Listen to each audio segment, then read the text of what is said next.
Hi, this is Russell Edwards, General Operations Manager here at Puget Sound Access. Today I'm here with Ted Nottingham. He is actually he's the producer of our longest running series, The Spiritual Journey.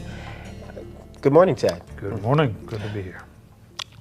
Your series, it deals with, I believe, the mystical nature of Christianity. Can you tell us more about your show? Certainly.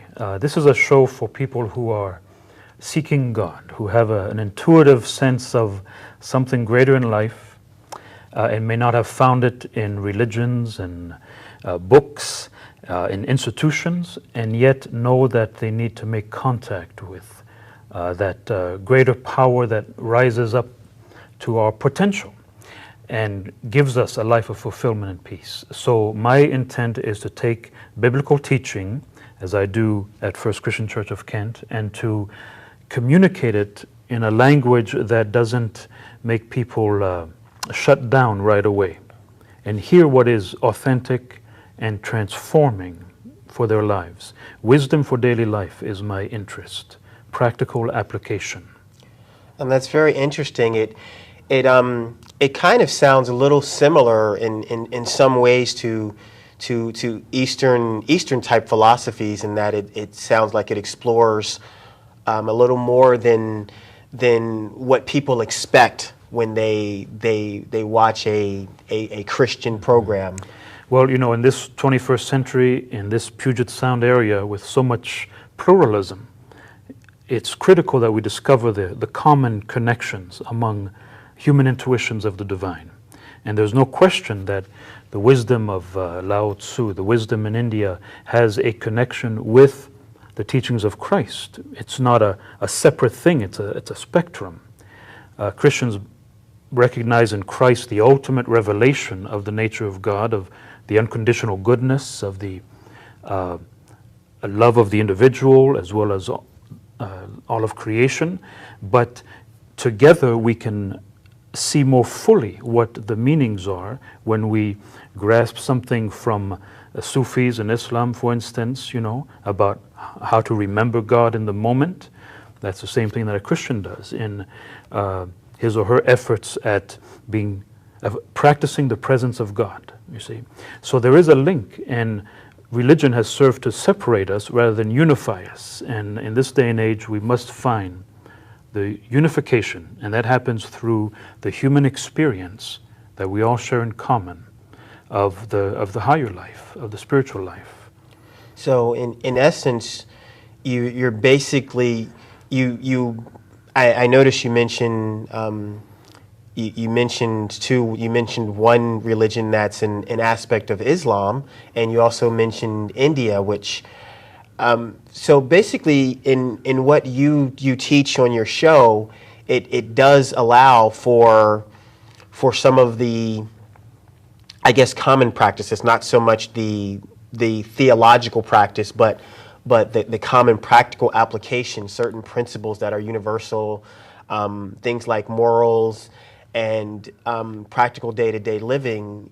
You don't, I guess, put up the roadblock to that sort of thing, but allow that, like you said, the pluralism to come through. That's actually right. That's a very different approach. Yeah. Take, for instance, mindfulness in Buddhist practice. Many people know what that means, that being present to the moment in a very intentional way. That is exactly the same practice as the ancient Christian practice of the watch of the heart, where the idea of ceaseless prayer was connected with awareness. So you have a commonality there of people with pure hearts seeking truth, seeking right living, right action in the world, that don't have to be separated by doctrines.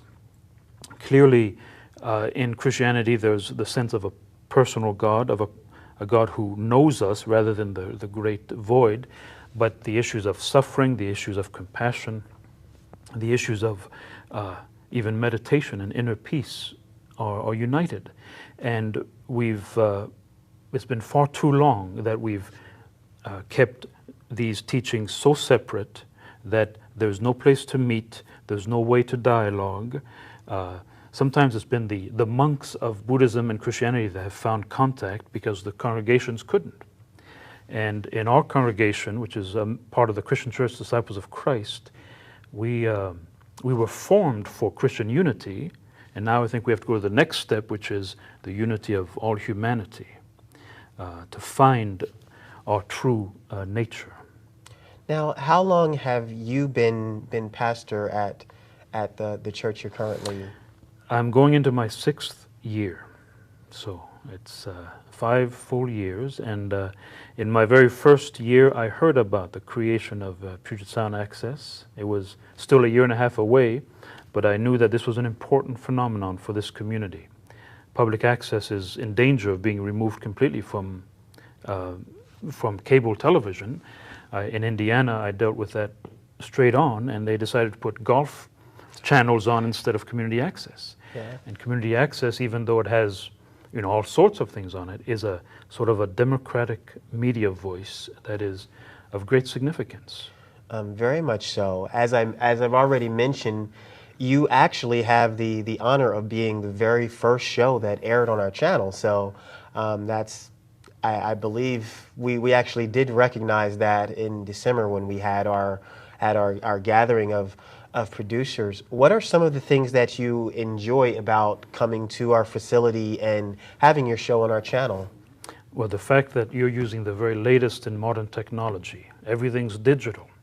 The fact that we can edit on laptops, that we can produce with simple cameras because of the high quality of digital, computerized visuals. I started out years ago with 16mm film, and I've seen the progression.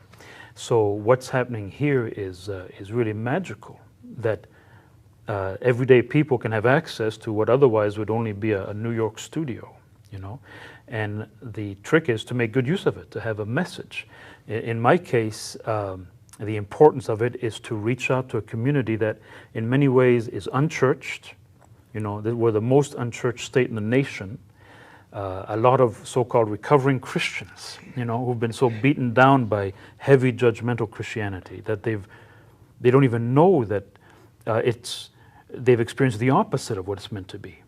Christianity is a liberating and healing process, almost a therapy of the soul, the ancients called it.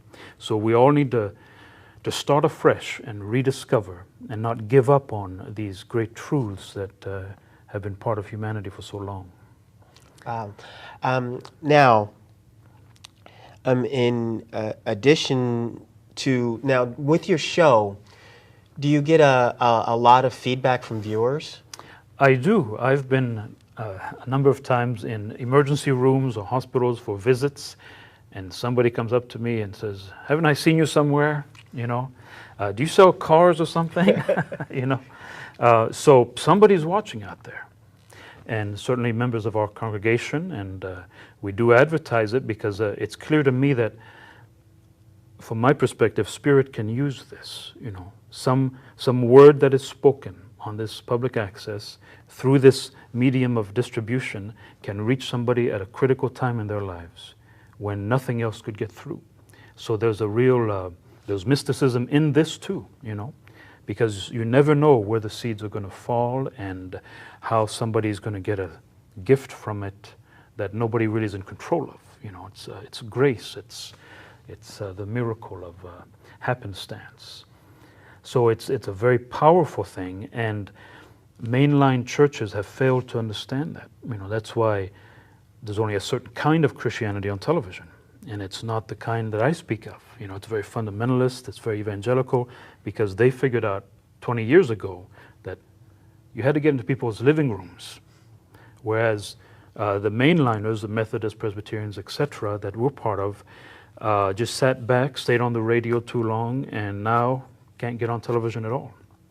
I used to be part of the National Council of Churches out of New York, and we worked with the networks, and year after year they'd make it less possible for mainstream Christianity to be on television, to the point where now it's not on at all.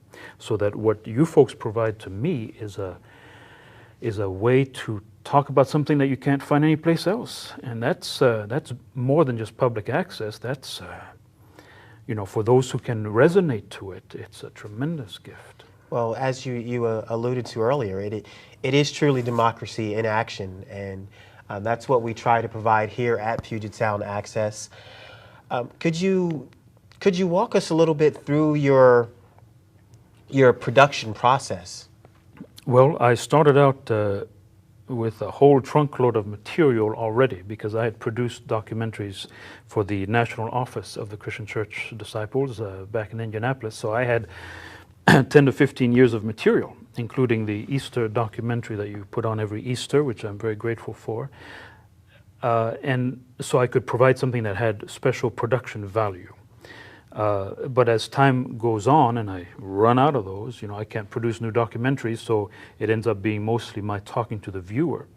But I've learned long ago that talking heads is not bad.